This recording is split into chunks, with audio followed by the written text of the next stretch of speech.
अस्सलामुअलैकुम मोअज़्ज़ज़ ख़ातिन व हज़रात, तैयार हो जाइए जी। अब हम इलेक्ट्रिकल सर्किट्स को बाकायदा से डिस्कस करना शुरू करने वाले हैं। तो उसी सिलसिले में आज आपकी खिदमत में हाज़िर हुआ हूँ जनाब। एसी थ्रू कैपेसिटर, जब एक कैपेसिटिव सर्किट को यानी कैपेसिटर को एसी सप्लाई दी जाती है तो फिर क्या होता है। कैपेसिटर के बारे में हमारे पास काफ़ी सारी इंफॉर्मेशन है पहले से। तो जनाब कार्रवाई शुरू करते हैं आज की। एक कैपेसिटिव सर्किट, एक कैपेसिटर हमारे पास मौजूद है।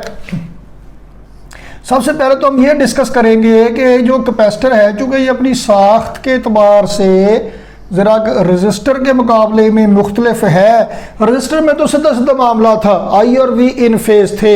अब आज और आपसे ऑनवर्ड भी, जैसा हमने एसी थ्रू रजिस्टर से शुरू किया हुआ है, आई और वी करंट और पोटेंशियल, इनके दरमियान फेज एनालिसिस किया करेंगे कि फेज डिफरेंस कितना है इनके दरमियान। ये बार पहले आपको बताई हुई है किसी वीडियो में शुरू में सिलेबस में। एक दफ़ा फिर मैं आपको बता दूं कि पोटेंशियल होता है अक्रॉस द सर्किट और करंट होता है थ्रू द सर्किट।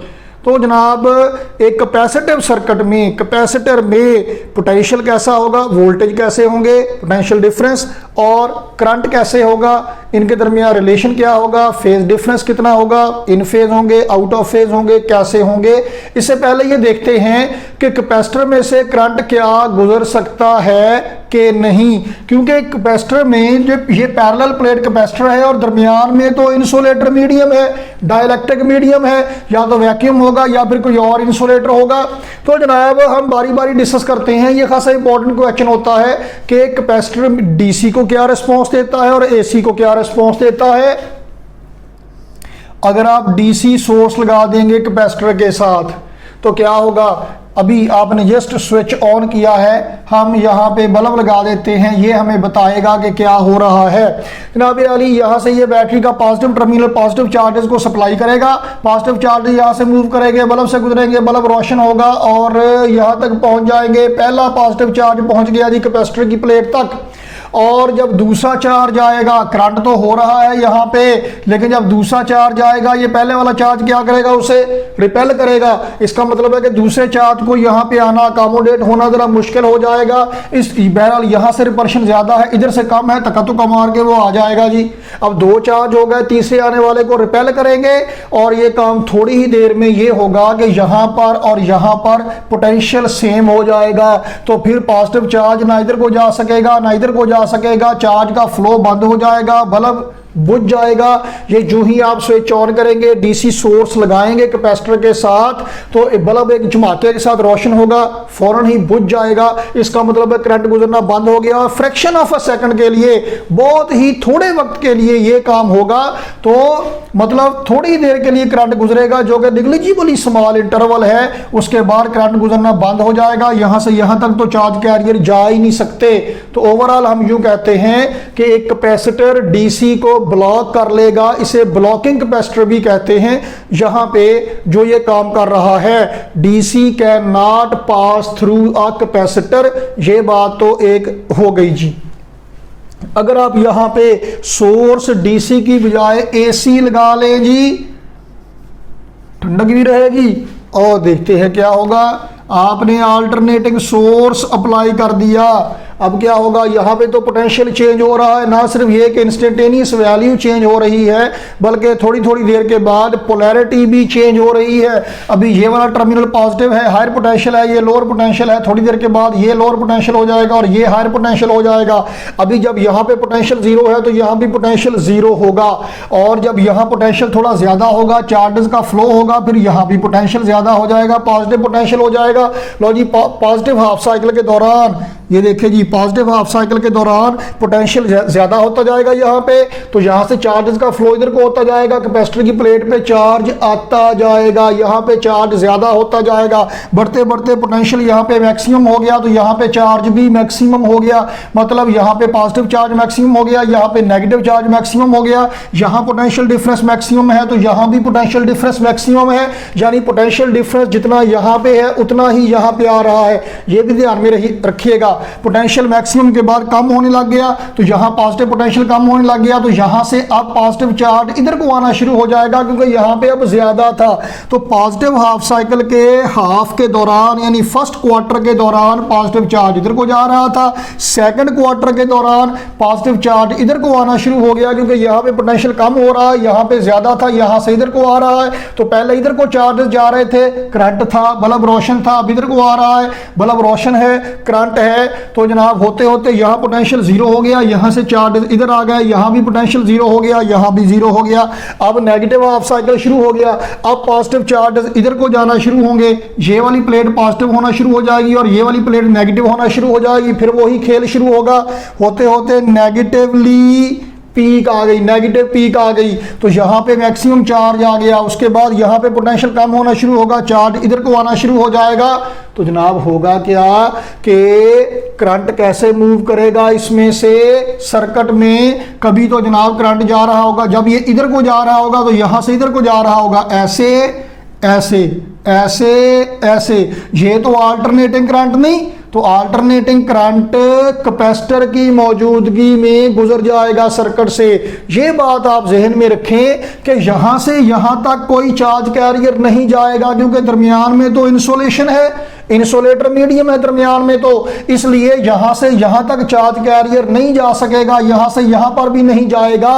लेकिन कैपेसिटर की मौजूदगी में यहां पे इंसुलेशन होने के बावजूद बाकी के सर्किट में करंट ऐसे अल्टरनेटिंग करंट, जैसे अल्टरनेटिंग करंट होता है वैसे होता रहेगा, गुजरता रहेगा।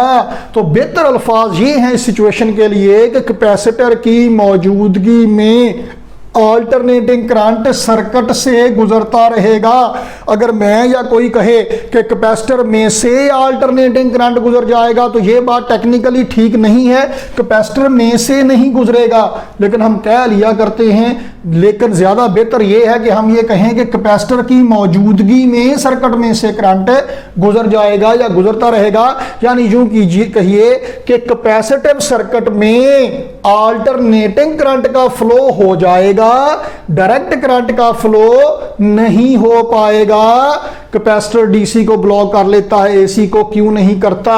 यहां पे तो कर रहा है, यहां से यहां तक, यहां से यहां तक नहीं जा सकता, लेकिन कैपेसिटर की प्लेट्स पे कभी चार्ज आता है कभी जाता है। Through successive charging and discharging of capacitor plates AC can pass through capacitive circuit, AC can pass through capacitor. ये अच्छी बात नहीं है, कैपेसिटर में से नहीं गुजर रहा, कैपेसिटिव सर्किट में से गुजर रहा है। तो ये एक शॉर्ट क्वेश्चन का जवाब हो गया, बड़ा अच्छा शॉर्ट क्वेश्चन है। ऐसे ही टीचर ने एक दफ़ा क्लास में पूछा कि बेटा जी बताइए कैपेसिटर डीसी को क्यों रोक लेता है, एसी को क्यों नहीं रोकता? बच्चे ने बड़ा अच्छा जवाब दिया, कहता सर ये देखिए डीसी ऐसे आ रहा है, यूनि डायरेक्शनल है, आगे दीवार आ गई, डीसी को तो उसने रोक लिया, लेकिन जो एसी है वो ऐसे करके गुजर जाता है कैपेसिटर में से। ये तो बहुत ही साइंटिफिक रिसर्च पर मबनी जवाब है बच्चे का। बहरहाल असल बात ये है जो आपने बताना है। लो जी, एक बात तो तय हो गई कि कैपेसिटिव सर्किट में डीसी नहीं गुजरेगा, एसी गुजर सकता है। क्यों, कैसे, वजह क्या है? Through successive charging and discharging of capacitor plates. ये बल्ब हमने सिर्फ इसलिए लगाया था कि इंडिकेशन रहे, आप इसकी जगह गैल्वेनोमीटर भी लगा सकते हैं या एमीटर लगा लीजिए, कोई और लोड अप्लाई कर लीजिए, सिर्फ ये चेक करने के लिए कि करंट है या नहीं है। तो जनाब आली अब हम डीसी तो गुजर नहीं सकता, अब हम एक, लो जी ये भी सर्किट मैंने बातों बातों में ख़त्म कर दिया, तो ये तो हमने भी रखना था, यहाँ पे मैं बना देता हूँ ए। चलो जी, तो जनाब आली एसी सर्किट में तो अगर आप कैपेसिटर लगा देते हैं, when a capacitive circuit, when a capacitor is excited by N alternating quantity, हम अल्टरनेटिंग वोल्टेज अप्लाई करेंगे, उसके बाद इसका रिस्पॉन्स देखेंगे। हम क्या कर रहे हैं आजकल, क्या करना चाहते हैं हम आजकल?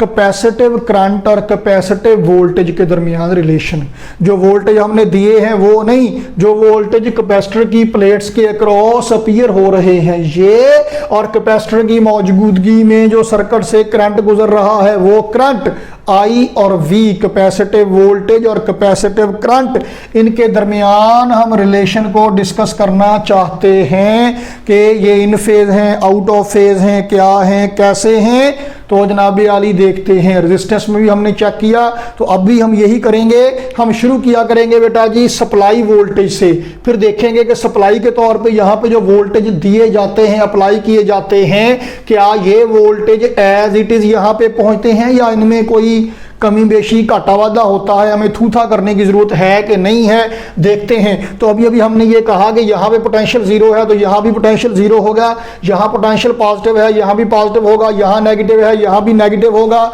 और यहाँ पोटेंशियल मैक्सिमम है तो यहाँ भी मैक्सिमम होगा, यहाँ मिनिमम है तो यहाँ भी मिनिमम होगा। इसका मतलब है कि जो पोटेंशियल हम यहाँ पे अप्लाई करेंगे वही पोटेंशियल यहाँ पे आएगा। तो एक बात तो तय हो गई कि जो वोल्टेज यहाँ पे है वही वोल्टेज यहाँ पे है, और यहां पे वोल्टेज कौन से हैं, V equal to V naught sine theta. तो कैपेसिटिव वोल्टेज ये है V equal to V naught sine theta, equation number 1, V equal to V naught sine theta.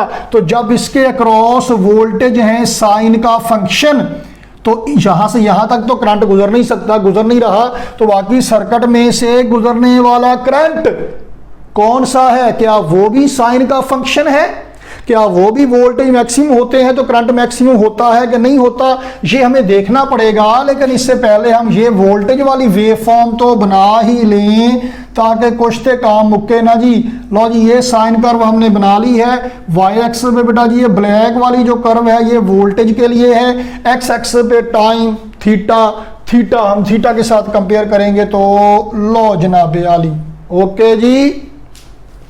तो जनाब कैपेसिटिव वोल्टेज तो है साइन का फंक्शन, करंट यहां से तो गुजर नहीं रहा, इसलिए हम डायरेक्ट तो कुछ कह नहीं सकते। एक बात का हमें पता है कि यहां पे कैपेसिटर की प्लेट्स के दरमियान पोटेंशियल डिफरेंस अगर मैक्सिमम है तो इसका मतलब है प्लेट पे चार्ज भी मैक्सिमम है। चार्ज ज्यादा होगा पोटेंशियल ज्यादा होगा, चार्ज कम होगा पोटेंशियल कम होगा। तो चार्ज के लिए इक्वेशन पेश खिदमत है जनाब मशहूर मरूफ equation Q is equal to C V. तो जनाब Q is equal to C V की जगह पे V naught sine theta whole है। इसका मतलब ये है कि करंट का तो पता नहीं, कहते समझ तो नहीं आ रही, मजा बढ़ा रहा है जी। तो करंट का तो पता नहीं, चार्ज आ रहा, तो जनाब चार्ज भी साइन का फंक्शन है, वोल्टेज भी साइन का फंक्शन है। मतलब वोल्टेज और चार्ज इन फेज हैं, क्या हैं, इन फेज। जनाब इन फेज होने का मतलब है कि वोल्टेज जीरो है तो करंट चार्ज भी जीरो, वोल्टेज मैक्सिमम चार्ज भी मैक्सिमम, वोल्टेज पॉजिटिव चार्ज भी पॉजिटिव, वोल्टेज नेगेटिव तो चार्ज भी नेगेटिव। तो जनाब ये इन फेज है, चार्ज भी साइन का फंक्शन है कैपेसिटर पे, तो जनाब ये भी साइन थीटा के हिसाब से वेरी हो रहा है। तो इसकी वेव फॉर्म भी इस वेव फॉर्म के साथ इन फेज बनेगी, बनाते हैं जैसे रेजिस्टेंस में इन फेज बना था। तो देखना है कि जो मैक्सिमम पीक वैल्यू है Q की वो V से बराबर है, कम है या ज्यादा है। V C से मल्टीप्लाई होकर चार्ज बनता है, C कैपेसिटेंस, ज्यादा चांस ये है कि कैपेसिटेंस होगी माइक्रोफेरड में या पिकोफेरड में, 10⁻⁶ या 10⁻⁻12 की रेंज में, माइक्रोफेरड पिकोफेरड वगैरह वगैरह वगैरह। तो लेस देन 1 है, बहुत कम है, तो C से मल्टीप्लाई होगा, चार्ज की इंस्टेंटेनियस वैल्यू V की इंस्टेंटेनियस वैल्यू से कम बनेगी। बहुत रेयर चांस है। वड्डी मोटर के कैपेसिटर होते हैं, 10 फेरड का कैपेसिटर है, 5 फेरड का, 2 फेरड का, उसके चांसेस भी कम हैं। और यहाँ पे जो हम काम कर रहे हैं यहाँ तो माइक्रो फेरड में ही होना है, लेकिन बहरहाल चांसेस हैं कि Q ज़्यादा होगा V से, लेकिन ज़्यादा उम्मीद यही है कि कम होगा, क्योंकि ज़्यादा चांस कम होने के हैं। हम भी कम बनाते हैं, ये ब्लू कलर से वेव फॉर्म बनाते हैं, आपने कम रखना है, लेकिन ज़्यादा भी हो जाए तो आपके पास लॉजिक मौजूद है कि जी हो तो सकता है। लो जी ये ब्लू वाली लाइन है जी Q के लिए, ये इन फेज है, लेकिन V और Q का कंपैरिजन तो हो गया, लेकिन हमें तो चाहिए जनाब I और V का कंपैरिजन। हमें Q और V का कंपैरिजन नहीं चाहिए, हमें I और V का कंपैरिजन चाहिए। तो हम I कैसे मालूम करें, Q तो खाम खाई बीच में आ गया, लेकिन I करंट होता है rate of flow of charge. क्या, rate of flow of charge. तो जनाब I is equal to delta Q over delta T। तो तो जनाब हम इस इक्वेशन से, इक्वेशन नंबर 3 कह लीजिए, यहां से हम करंट मालूम करेंगे।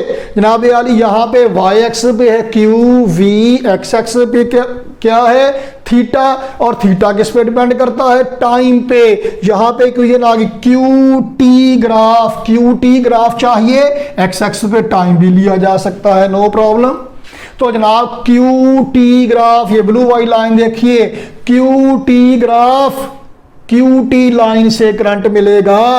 याद कर मेरे हम नफस, जरा याद कर, मेरा मतलब ये है कि जनाब याद कीजिए, फर्स्ट ईयर में वेलोसिटी टाइम ग्राफ में हमने स्लोप निकालना सीखा था, delta Y over delta X, Y X पे अब चार्ज है, एक्स एक्स पे टाइम है। क्यू टी ग्राफ का स्लोप किसके बराबर होगा, ये स्लोप बराबर होगा जनाब आली करंट के।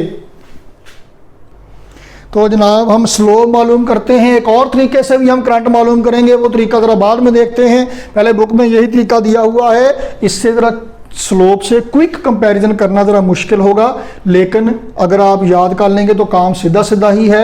ज़्यादा बेहतर कंपैरिजन मैथमेटिकली होगा, वो अभी बाद में करते हैं। क्यू टी ग्राफ का स्लोप करंट के बराबर है, तो इंस्टेंट टू इंस्टेंट स्लोप मालूम करते हैं। देखें यहाँ पे आपको याद होगा, अगर कोई लाइन स्ट्रेट लाइन ना हो, कर्व हो, किसी भी इंस्टेंट पर स्लोप कैसे मालूम करते हैं, उस इंस्टेंट पर टेंजेंट ड्रा करते हैं। तो जनाब इस पॉइंट पे स्लोप मालूम कीजिए, यहाँ पे टेंजेंट ड्रा कीजिए, ये स्केल में रख दिया ऐसे करके। इस इंस्टेंट पर स्लोप ढलान सतह देखें, इंक्लाइन प्लेन मैक्सिमम है, यहाँ पे स्लोप मैक्सिमम है तो करंट भी मैक्सिमम है। पीक पे देखिए, यहाँ पर टेंजेंट ड्रा कीजिए, ये देखिए यहाँ पे स्लोप कितना है जनाब, ऐसे लाइन है हॉरिजॉन्टल, तो जनाब यहाँ पे स्लोप 0 है तो करंट भी 0। इस इंस्टेंट पे स्लोप देखिए, यहाँ पे स्लोप चढ़ाई थी, स्लोप पॉजिटिव, यहाँ पे उतराई आ गई स्लोप नेगेटिव, यहाँ पे स्लोप नेगेटिव तो करंट भी नेगेटिव। इस जगह पे देखें नेगेटिव पीक पे स्लोप 0, तो यहाँ पे करंट भी 0, ये रेड निशान करंट के लिए है। और यहाँ पे देखिए स्लोप मैक्सिमम तो करंट भी मैक्सिमम। ओके जी, तो लाइन लगाइए जनाब, ये साइन कर्व ही बनेगी, ए ऐसे करके ऐसे करके, ठीक हो गया जी। यहाँ पे चार्ज के लिए, चार्ज क्यू टी ग्राफ का slope maximum current maximum, slope 0 current 0, slope negative current negative, slope 0 current 0, slope positive maximum और करंट भी पॉजिटिव मैक्सिमम। तो ऐसे क्यू टी ग्राफ का स्लोप किसके बराबर होगा जी, करंट के। ये रेड वाली लाइन करंट के लिए है। लो जनाब वाली आई और वी के दरमियान अब हम कंपैरिजन करने के काबिल हो गए हैं, लेकिन अभी जरा हम इसको मैथमेटिकली भी देखते हैं। ये बुक में नहीं है, लेकिन मैथमेटिकली आप थोड़ा सा काम कर लेंगे, मैथ वालों के लिए बहुत आसान होगा, इन्होंने ये काम कर लिया होगा अब तक आई होप, लेकिन बायो वालों के लिए नई बात होगी, थोड़ा सा 1-2 पॉइंट है सीख लीजिए। तो जनाब I is equal to delta over delta T, Q की जगह पे लिखिए C V naught sine theta, यानी कि I is equal to delta over delta T C V naught sine omega T. लो जी देखें जरा क्या हो रहा है, delta over delta T, change in this with respect to time, इसमें चेंज आ रही है, सी कैपेसिटेंस है, वी नॉट पीक वैल्यू है वोल्टेज की, इनमें तो चेंज नहीं आ रही, कांस्टेंट ले जाइए बाहर, चेंज आ रही, rate of change of something with respect to something. Math वाले को बता दिया करते हैं कि ये क्या होता है, आपको समझ लग गई होगी। Rate of change of something with respect to some other parameter, ये होता है डेरिवेटिव लेना, डिफरेंशिएशन करना। मैथ वालों को समझ लग गई हम क्या करने वाले हैं, हम डेरिवेटिव लेने वाले हैं। जो बायो वाले लेक्चर देख रहे हैं वो सुन लें, अगरचे मैथ वालों को भी सिर्फ डेरिवेटिव लेना ही आता है, ये नहीं पता होता कि ये करना क्या है, इसका मकसद क्या है। डेरिवेटिव या डिफरेंशिएशन होती है change in something with respect to some other thing, वो जो होता है rate of change of displacement, change in displacement with respect to time, वो डिस्प्लेसमेंट का डेरिवेटिव है time derivative with respect to time. बाज़ औक़ात change in velocity with respect to position हो जाता है, वो होता है जनाब वेलोसिटी का डेरिवेटिव डिस्प्लेसमेंट के लिहाज से, फासले के लिहाज से। तो कभी फासले के लिहाज से चेंज आती है, कभी टाइम के लिहाज से चेंज आती है, कभी किसके लिहाज से चेंज आती है, कभी किसके लिहाज से आती है। ये टाइम डेरिवेटिव है, टाइम के लिहाज से चेंज आ रही है, मतलब ये डिपेंड करेगा टाइम पे तभी चेंज आएगी। जो शायद टाइम पे डिपेंड कर रही है वो हमने अंदर रखी, जो नहीं डिपेंड कर रही टाइम पे वो बाहर निकाल ली। तो ये डेरिवेटिव लेना है। बायो वालों ने चूंकि पहले ये काम नहीं किया होता तो उनके लिए नया काम होता है, लेकिन आसान ही है। साइन का डेरिवेटिव कॉस होता है, बस आपने सिर्फ ये याद रखना है। हमने इतना ही काम करना है, बाकी मैथ वाले जाने उनका काम जाने। तो साइन का डेरिवेटिव कॉस, साइन की जगह साइन ओमेगा टी की जगह पे आ जाएगा कॉस ओमेगा टी। इसके बाद हम लेते हैं फंक्शन का डेरिवेटिव, यानी कि इसके अंदर साइन का डेरिवेटिव कॉस हो गया, अब इसके अंदर क्या है ओमेगा टी। ओमेगा टी का डेरिवेटिव ओमेगा टी बटा टी, ये टी से टी कट गया तो ये आ गया जनाब omega C V naught cos omega T. Cos omega T यानी कि कॉस थीटा। इसे कह लीजिए इक्वेशन नंबर 1 2 3 और 4। थीटा इसलिए लिखा क्योंकि पहले भी थीटा लिखा हुआ था, कंपैरिजन आसान हो जाएगा। इक्वेशन 1 और 4 को कंपेयर करें जनाब आली, देखें जरा के। तो कैपेसिटिव सर्किट में जो वोल्टेज है वो साइन का फंक्शन है और जो करंट है वो कॉस का फंक्शन है। साइन वाली कर्व, कॉस वाली कर्व याद कीजिए, फर्स्ट ईयर का 7th चैप्टर हमने कहा था सिंपल हार्मोनिक मोशन की इक्वेशन साइन वाली भी हो सकती है, कॉस वाली भी हो सकती है।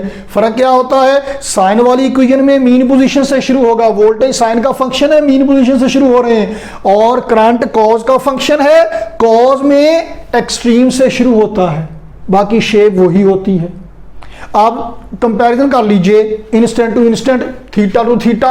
जब थीटा 0 है, साइन 0 0, वोल्टेज 0। ये देखिए वोल्टेज ब्लैक वाली लाइन 0 पे है। जब थीटा 0 है, cos 0 1, करंट क्या हो जाएगा मैक्सिमम। और जब एंगल 90 होगा, साइन 91, वोल्टेज हो गए मैक्सिमम 90 पे, cos 90 0, उस वक्त करंट कितना हो जाएगा 0। आप मुख्तलिफ एंगल्स के लिए कंपेयर करते जाइए, यही ग्राफ बनेगा।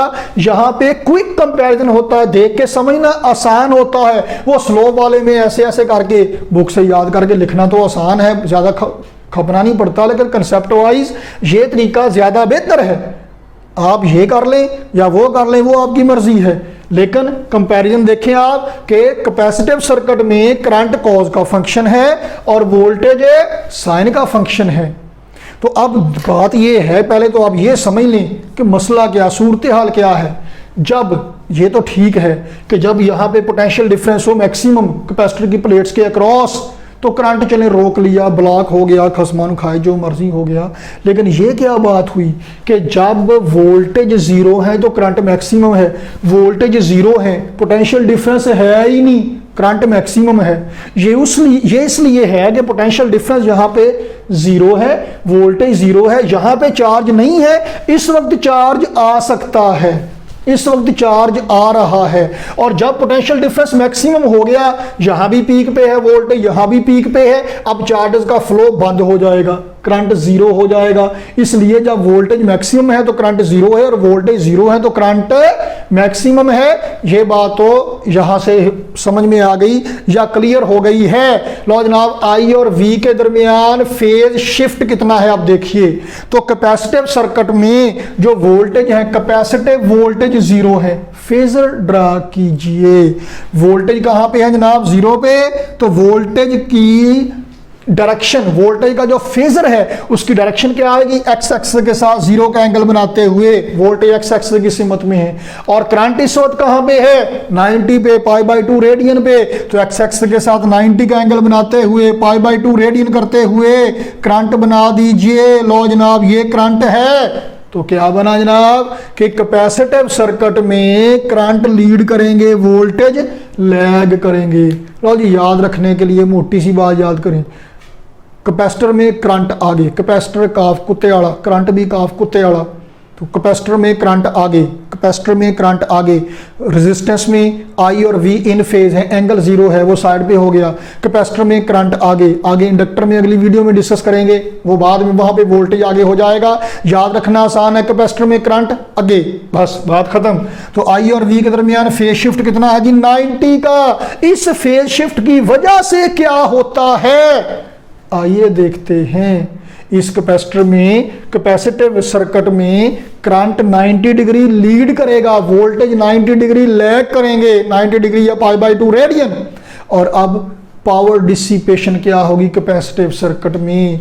पावर डिसिपेशन, आपने अब रेड और ब्लैक वाली लाइन को कंपेयर करना है, आई और वी को कंपेयर करना है। तो जनाब हम क्या करते हैं, लाइनें लगाते हैं क्वार्टर के लिए, 0 से लेकर 90 तक। ये पहला क्वार्टर है, ये देखें पहले क्वार्टर में ये पहला क्वार्टर, 90 से लेकर ये 180 तक, ये जनाब अली दूसरा क्वार्टर, ये वाला जनाब तीसरा क्वार्टर।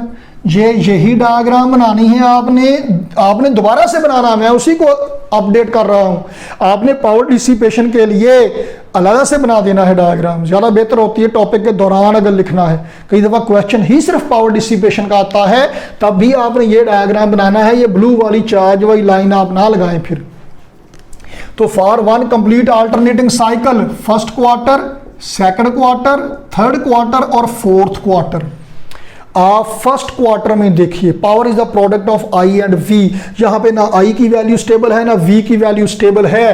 तो जनाब क्या होगा, पावर डिसिपेशन फर्स्ट क्वार्टर में देखें, आई और वी, आई की वैल्यू मैक्सिमम से 0 तक जा रही है, वी की वैल्यू 0 से मैक्सिमम तक जा रही है, तो स्टेबल तो नहीं है। अब एवरेज वैल्यू ले लीजिए आई की भी और वी की भी, जितनी भी हो न्यूमेरिकल वैल्यू, उससे का तो कोई मसला नहीं, लेकिन आई की एवरेज वैल्यू पॉजिटिव होगी, मैक्सिमम से लेकर 0 के दरमियान में कुछ होगी।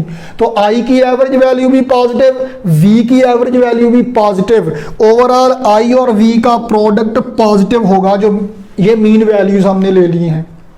फर्स्ट क्वार्टर में पावर डिसिपेशन पॉजिटिव है, तो फर्स्ट क्वार्टर में क्या होगा जी, पावर डिसिपेट होगी, पावर खर्च होगी। ठीक है जी।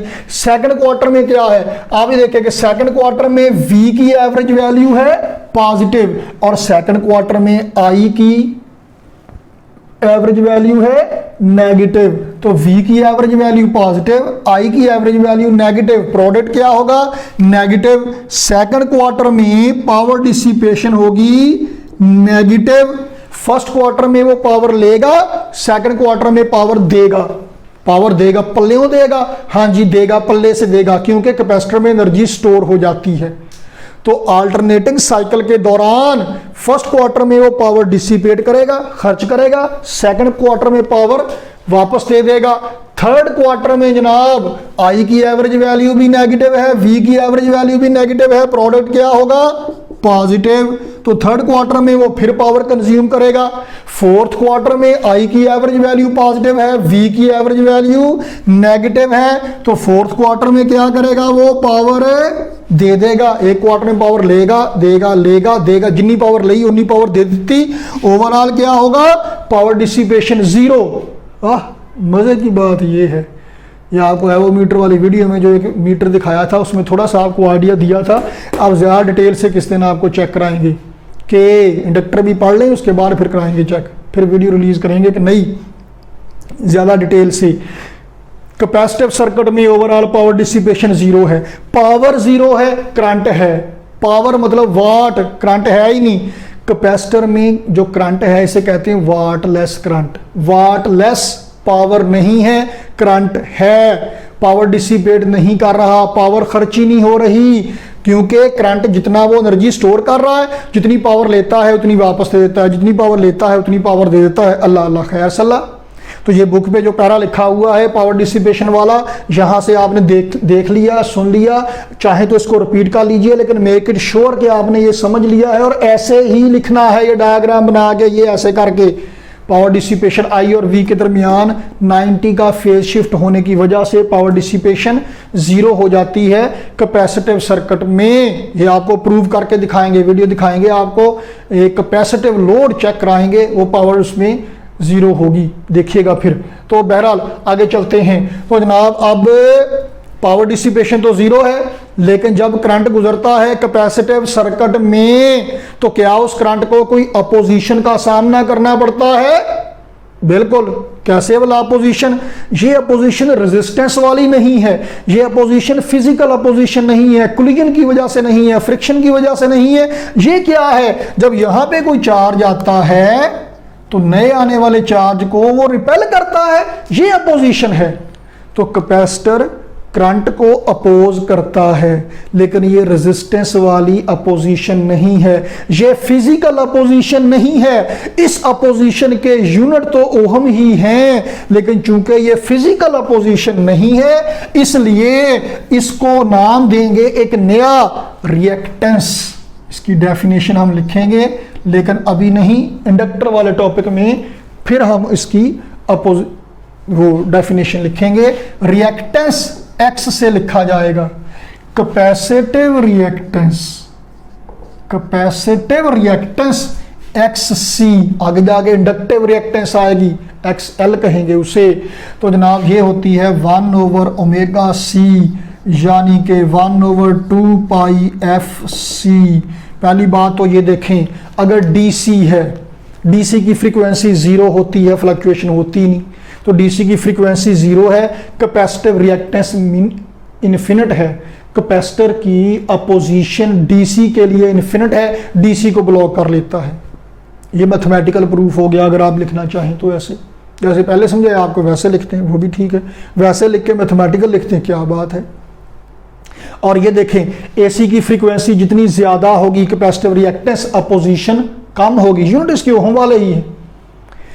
एसी की फ्रीक्वेंसी जितनी ज्यादा होगी कैपेसिटिव रिएक्टेंस कम होगी। क्यों? फ्रीक्वेंसी जितनी ज्यादा होगी चार्जिंग डिस्चार्जिंग उतनी जल्दी जल्दी होगी, तो जितनी तेजी से चार्जेस आएंगे अपोजिशन का इफेक्ट कम होगा, अपोजिशन का इफेक्ट कम सामने आएगा।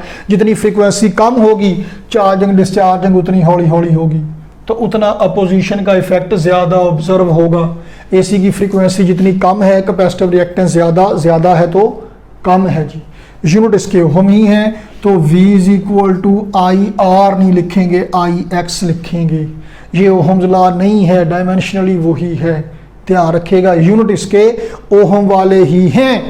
मुअज़्ज़ज़ खातिनो हजरात, AC थ्रू कैपेसिटर पूरा हो गया है। तो जनाब हमने इसमें अभी रिएक्टेंस की डेफिनेशन इस वीडियो में नहीं की है, तो जनाब रिएक्टेंस की डेफिनेशन हम इंडक्टिव सर्किट भी पढ़ लें तो वहाँ पे हम रिएक्टेंस की डेफिनेशन करेंगे। उसके बाद एक स्टेप आगे चल के एक और हम अपोजिशन को डिस्कस करेंगे, उसकी डेफिनेशन भी साथ ही कर लेंगे। तो ये अगली वीडियो के लिए रखते हैं, आज के लिए इतना काफ़ी है।